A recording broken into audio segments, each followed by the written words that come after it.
Afrika yedu. Amen. Kufara kwashe kuvenesu. Haleluya. Tinotenda Mwari Baba siyambonga uNkulunkulu wakasika zvinhu zvose zviri kudenga napanyika. Wadala zonke izinto ezisezulwini nasemhlabeni. Wakazviita noumhizha hwake. Wakwenza ngokuhlakanipha kwakhe. Tinomutenda Mwari Baba ari kudenga. Siyambonga ubaba wethu osezulwini. Wakatuma St. Paul mwaja waAfrika. Wakatuma St. Paul mwaja waseAfrika. Kuti azorodze vanotenda. Apumbuze abakholwayo. Zvino vanotenda ndo vari pano. Manje abakholwayo ibona abalana. Vanotenda navakanzwirwa tsitsi ndo vauya pano. Abakholwayo nabazola umusa ibona abeze lana. Afrika yedu. Afrika. Makorokoto vana veAfrika. Mtope bantwana baseAfrika. Makaitirwa nyasha. Zelwe umusa. Makanzwirwa tsitsi. Zelwa umusa. Kuti muzive nokugamuchira shoko rekuti mwapa St. Paul mwaja waAfrika. Nokuti vose vakanzwa izwi rake. Vakarigamuchira. Ndiwo vakaaka pasimba rekuti vanzi vanakomana nevanasikana vaMwari. Madhodhana namadhodhakazi kaNkulunkulu. Maafrika edu. Tinotendai Mwari. Manje kholwani uNkulunkulu. Tendai Mwari mumoyo nemuhana dzenyu. Kholwani uNkulunkulu ezinhliziyweni zenu. Nokuti Mwari wakatida. Ngoba uNkulunkulu wasithanda. Nokuti Mwari wakatisarudza. Ngoba uNkulunkulu wasikhetha. Kuti nasi tive pano rudo rwake. Manje sibe lana uthando lwakhe. Afrika yedu. Afrika. Tine mufaro mukuru nenyasha dzataitirwa pano paRichards Bay kereke. Mwari watirangarira. uNkulunkulu usikhumbule. Mwari watirangarira. uNkulunkulu usikhumbule. Mwari watiitira tsitsi. uNkulunkulu usenzele umusa. Tashanyirwa neupurisita. Sivakashelwe abapurisita. Mufaro wedu muzhinji vana vaMwari. Injabulo yethu inkulu bantwana bakaNkulunkulu. Nokuti takanga tisina kuzvitarisira. Kuba besingakulindele. Amen. Tinomutenda Jesu. Afrika.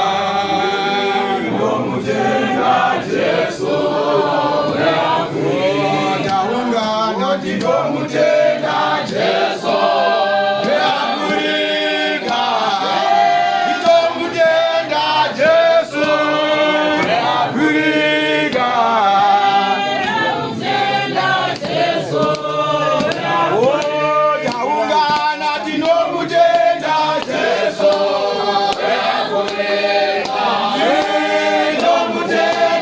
Jesu.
Amen. Visita raJeso. Amen. Visita raJeso. Amen. Edu. Tinomutenda Jesu weAfrica. Bonga uJesu waseAfrica. Idzi nyasha idzi adzina kana nomwe chete angagone kudzitsanangura. Musa akekho nowedwa ongawuchaza. Zuva rinonzi nhasi taitirwa nyasha. Kuba namhlanje senzelwe umusa. Matenga atirangarira. Izulu lisikhumbule. Mwari wakatinzwa chikumbiro chedu. Wasizwa isicelo sethu. Tinotenda vatungamiri. Siyabonga abaholi. Tinokutendai norudo rwenyu. Mwari wakatiitirawo tsitsi matirangarira. Zvino zvamatsika pano tine mufaro. Manje njengoba ninyathelelana sinenjabulo. Mufaro wedu wapamhidzirwa. Injabulo yethu isipindwe kaningi. Nzvimbo ino tinotenda yasunungurwa. Kule ndawo siyabonga. Paulo Masha wafika asvika. Tinaye pano mumoya. Tinaye pano nhasi zuva rinonzi nhasi. Usuku lwa namhlanje. Mwari watida. uNkulunkulu usithandile. Afrika yedu. Afrika yedu. Zvino zvatiri mumufaro uyu. Manje njengoba sikule njabulo. Zvatiri mumufaro wakadai. Njengoba sikule njabulo enjena. Ngatipei miviri yedu nemwoyo yedu kuna Mwari. Ngatinikele imizimba yethu nemoya. Kuti Mwari atishandise. Kuti uNkulunkulu asisebenzise. Atigonese basa riri pano.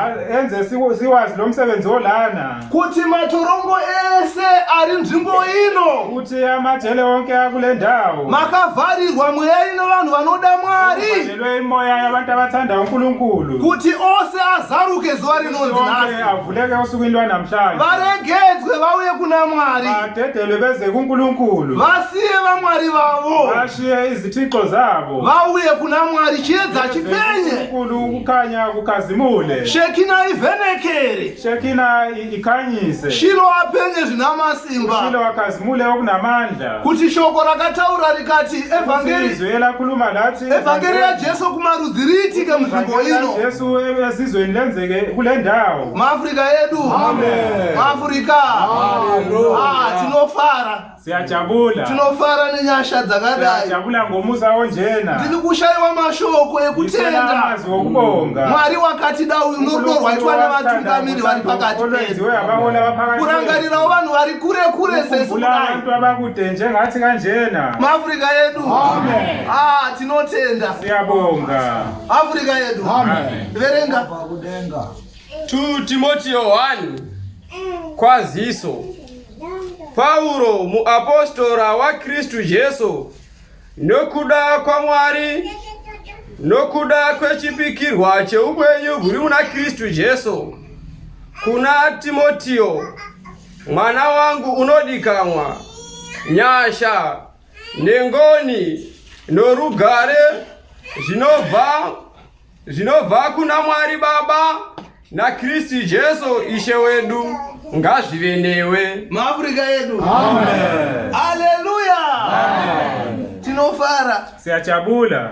Tinotenda Mwari. Siyambonga. Paulo Masha weAfrica. Masha waseAfrica. Muranda wa Mwari akatumwa pamazuva ano ekupedzisira. Insuku zokugcina. Ndiye waita kuti nhasi tive pano. Ndiye waperekedza. Yena opelekezele Board of Trustees kuti isvike pano. Kuti ifike lana. Zvino vauya naPaulo Masha weAfrica. Masha waseAfrica. Ndokuti vatumwa. Vatumwa kuzozadzisa shoko. Kugcwalisa izwi. Riri pana Marko 16 kati endai naizvozvo muhambani. Endai munyika yose muparidze zvisikwa zvose evhangeri. Shumaidze izidalwa zonke evhangeri. Zvino vauya neshoko raMwari. Nezwi likaNkulunkulu. Izwi reupenyu. Izwi lempilo. Izwi richatiraramisa nokusingaperi. Ingunaphakade. Muafrika yedu. Muafrika. No izwi rasvika pakati pedu ngatigamuchire. Pakati wetu masilamukele. Nomweya mutsvene waMwari waburuka pakati pedu ngatigamuchire. Pakati kwetu masiwamukele. Kuti tinzwiswe kunaka kwedenga. Kuti tisunungurwe. Ukuze sikhululwe. Muafrika yedu. Fara kwashe kuenesu. Verenga. Timoteo unorayirwa kuti asimbe pabasa rake. Amen. Muafrika yedu. Amen. Muafrika yedu. Tinotenda nokuti priesthood council yakamira nesimba. Priesthood council imi ngamandla. Apasi pano nyika yeZimbabwe kure. Kukude eZimbabwe. Asi vakanzwa shoko remuranda waMwari Pauro mwaZha waAfrica. Zilenxe waNkulunkulu pamwaZha waAfrica. Raakadzidzisa. Avalifundisa.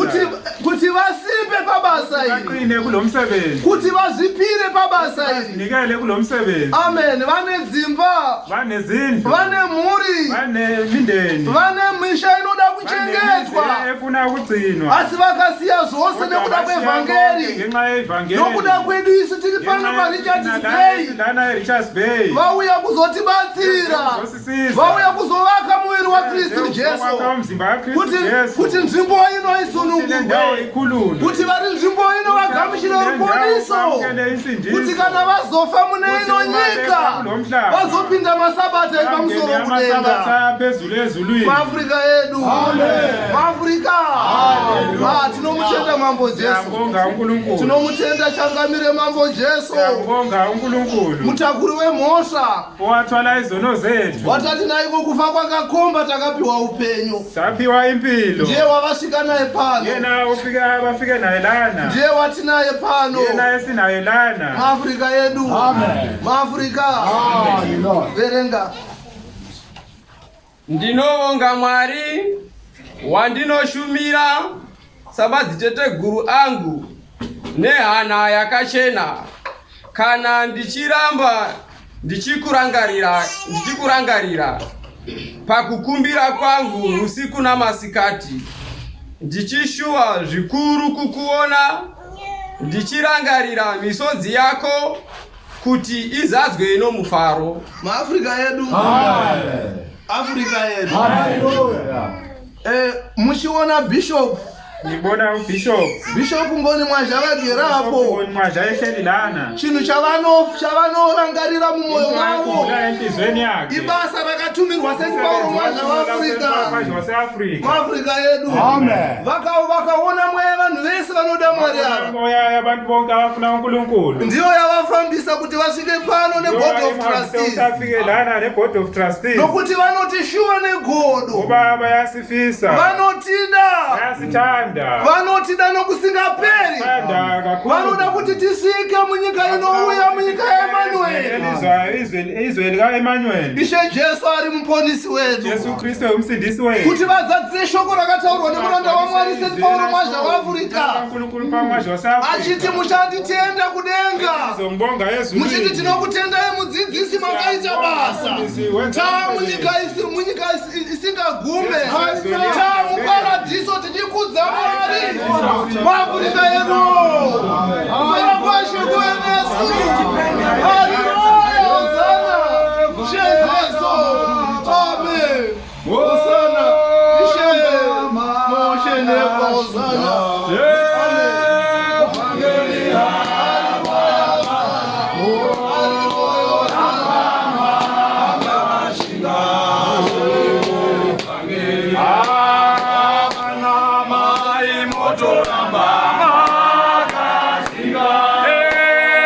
Evangelia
Afrika yedu.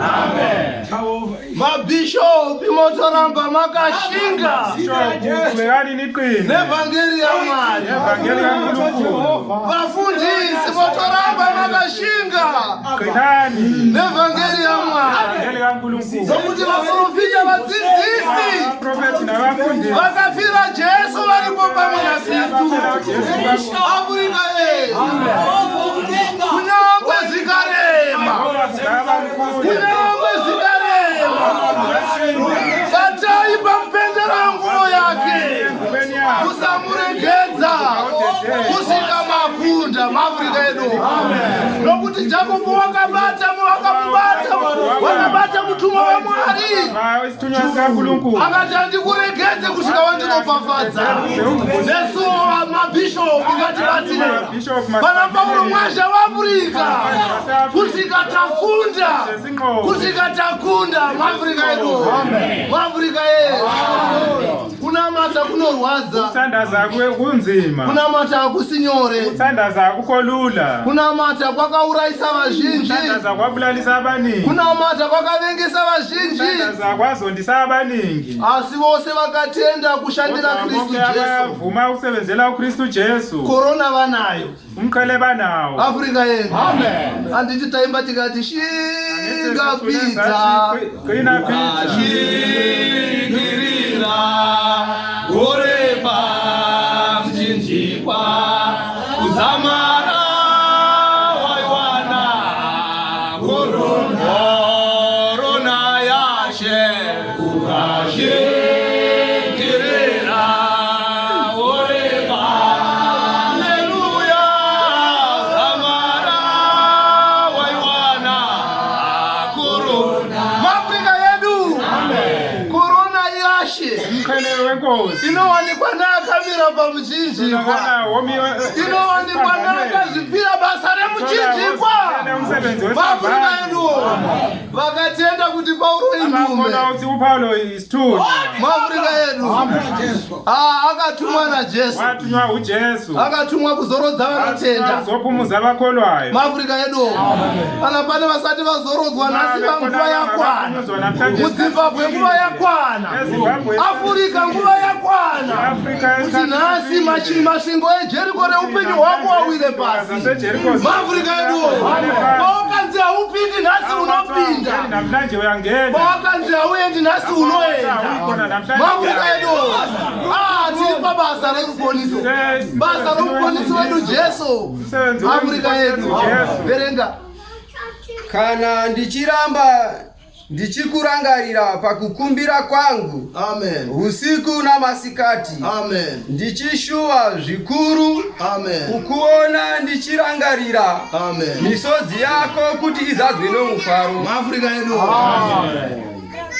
Hatigoni kutsanangura. Asikwazi kuchaza. Rudo ruri mu Board of Trustees navatendi ava. Board of Trustees navakolwa lava.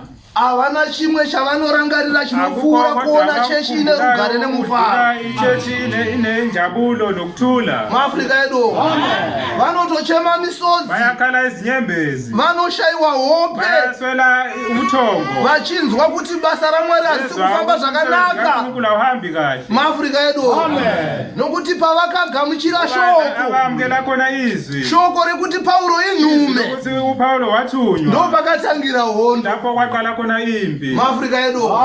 Ndopavakaenda kunotora zvombo zevhangeri zvakaburuka Jefferson Road. Number 8 Jefferson. Zvavari vari kufamba nazvo kwose kwose kuyo yonke indawo muAfrica yedu vachiburutsa mufaro vehlisa injabulo vachibisa matambudziko vechipa ukuhlupheka vachiburutsa runyararo vehlisa ukuthula vachibisa nyongano vekhipha izinkinga muAfrica yedu Africa yedu tinongati vabatsirei kunyange variko kunyange vasipo noma bekhona kuti basa iri riendeke ukuthi lo msebenzi kuti variko vanzwe kuti basa raMwari riri kufamba zvakanaka muAfrica yedu haleluya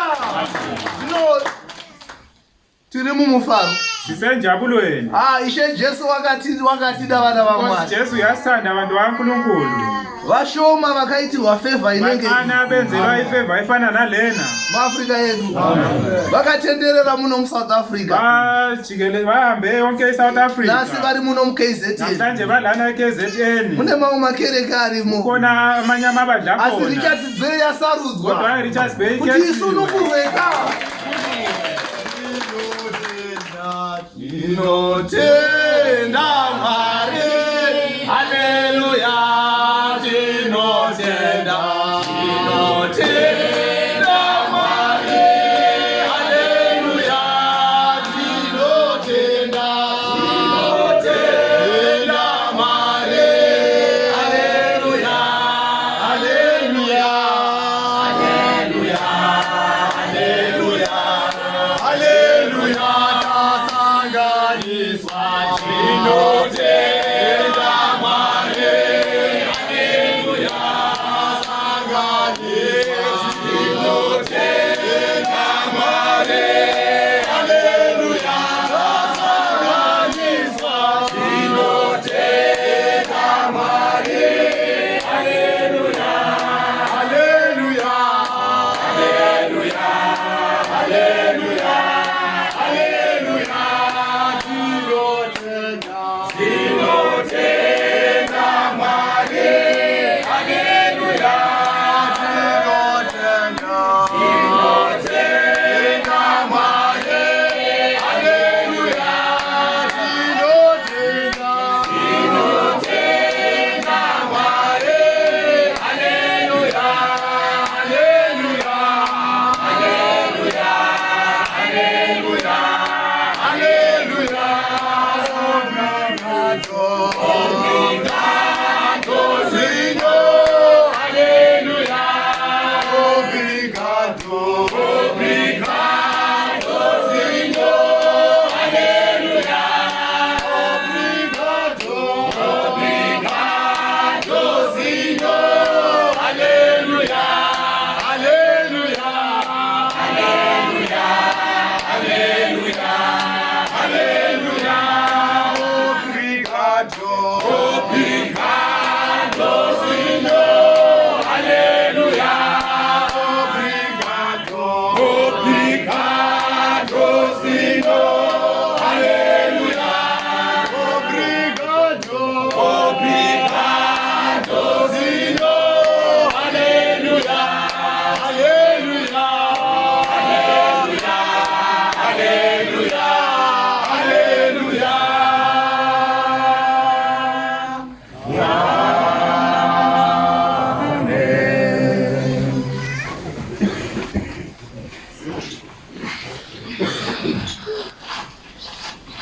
Africa yedu tarangarirwa tinotenda Mwari kunjuliwe siyambonga uNkulunkulu tarangarirwa tinotenda Mwari kunjuliwe siyambonga uNkulunkulu muAfrica yedu muAfrica yedu kana wakabhorangariwa muupenyu hwako mase wake wakunjulwa empilweni yakho nhasi wazorangarirwa namhlanje ukunjuliwe Africa yedu kana wakambozikanwa nhasi wazikanwa namhlanje waziwe muAfrica yedu kana kumusha kwenyu wakambonzi ndinokuziva nhasi sekayakini wasi uyaziwa namhlanje wazozikanwa namhlanje waziwe Africa yedu kufara kwashe kuve nesu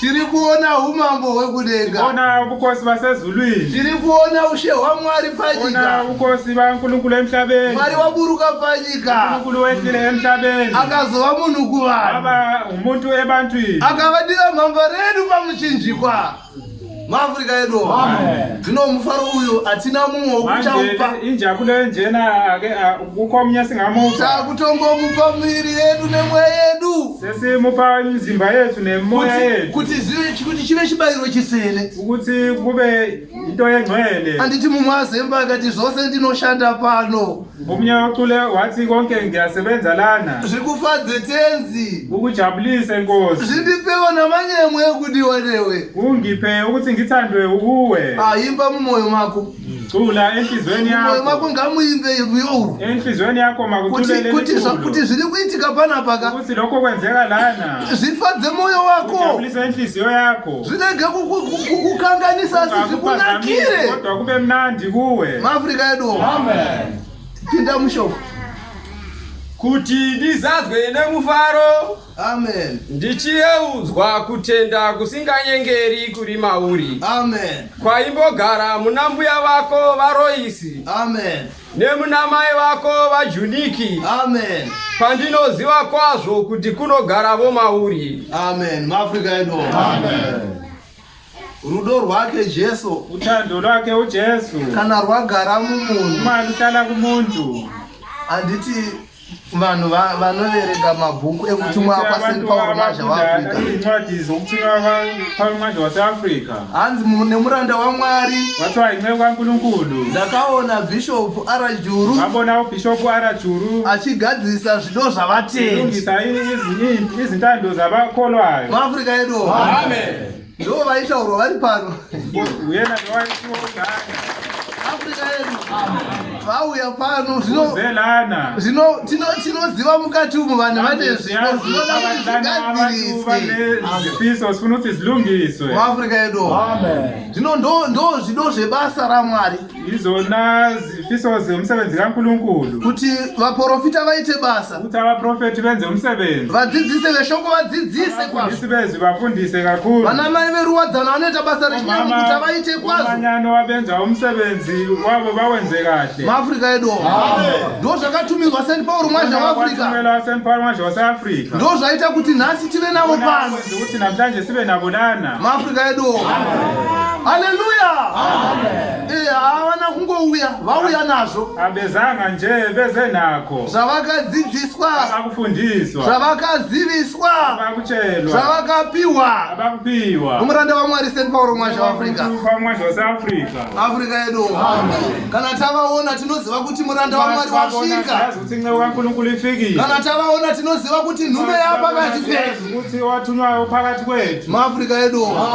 nezvose zvaitinetsa tinoziva kuti zvatodonha maAfrica yedu nezvaitiremera zvatururwa bekusinda sekwethuliwe nejoko raitiremera radonha nejoko belisinda liwile maAfrica yedu verenga nemhaka iyi ndinokuyeudzira kuti ukuchidzire chipiwa chaMwari chiri mauri nekuiswa kwamaoko angu nokuti Mwari haana kutipa mweya wekutya asi wesimba norudo nekuzvidzora naizvozvo usanyadziswa pakupupurira Ishe wedu Africa yedu hatinyari kutaura chinichi asesabi ukushonento hatinyari kutaura basa raMwari pachena asesabi ukhuluma izwi umsebenzi kaNkulunkulu tinotaura basa raMwari masikati ukhuluma umsebenzi kaNkulunkulu emini tinotaura basa raMwari usiku ukhuluma umsebenzi kaNkulunkulu ebusuku tinopupurira kutumwa kwaSaint Paul mwaja waAfrica masikati neusiku emini nasebusuku maAfrica yedu Africa yedu vatungamiri veda vaBoard of Trustees vayathukwa vanovengwa bayazondwa nekuda kwedu ngenxa yetu Africa yedu vanovengwa nekuda kwedu nokuti takatenda pamwe chete navo maAfrica yedu vanovengwa nokuda kwedu nokuti tinogamuchira shoko ravanobva kumuranda waMwari Saint Paul mwaja waAfrica muAfrica yedu. Tinonga tirambe takabata navo. Tirambe tinawo mubasa iri. Tigamushire rudo rwavo rwavari kuunza matiri. muAfrica yedu. Kuti tiponiswe. muAfrica yedu. Hanzi nemuranda waMwari St. Paul mwanzo waAfrica kutenda cheri matenda mupereki. muAfrica yedu. Novauya naega Paulo. Vauya nenume. Vauya kuzosvipa zvabva kudenga. Haleluya, hosana. Vauya naye muranda waMwari. Paulo mwanzo waAfrica. Hatisi toga. Tinaye. muAfrica yedu. Hanzi endei henyu munyamazi pamuya tiri tose. muAfrica yedu. Ndoshoko ratinaro pano. Ndoshoko risinganyadzise iri. Uye kana ukaramba ini ndinobvuma.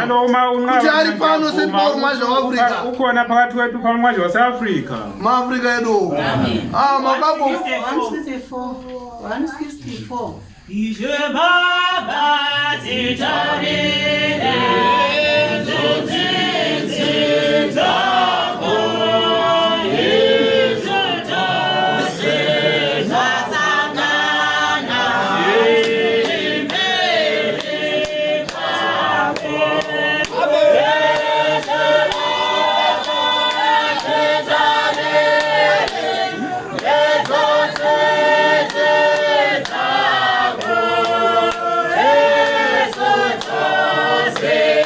Basa.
Afrika yedu.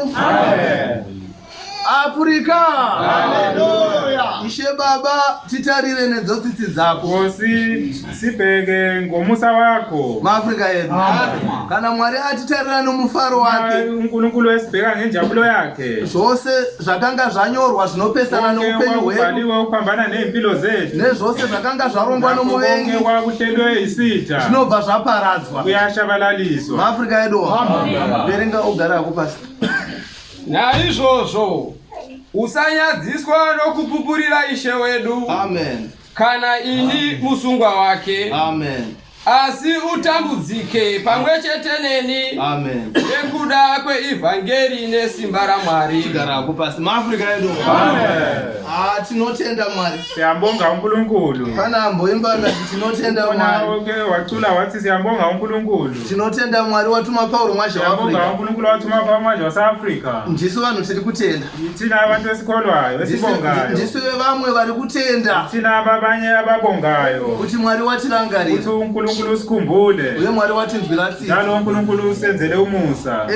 Dai zvaibvira ndaiparidza kusvika mangwana. Kwenzeka bengizoshumayela kuze kufika kusasa. Inenge iri introduction. Then akusuke kuyi-introduction. Yozodziya injini yacho yedizili. Suke kuzoshisa injini yakhona kadizili. Yamboti fambe. Isike yahamba. Maafrika yedu.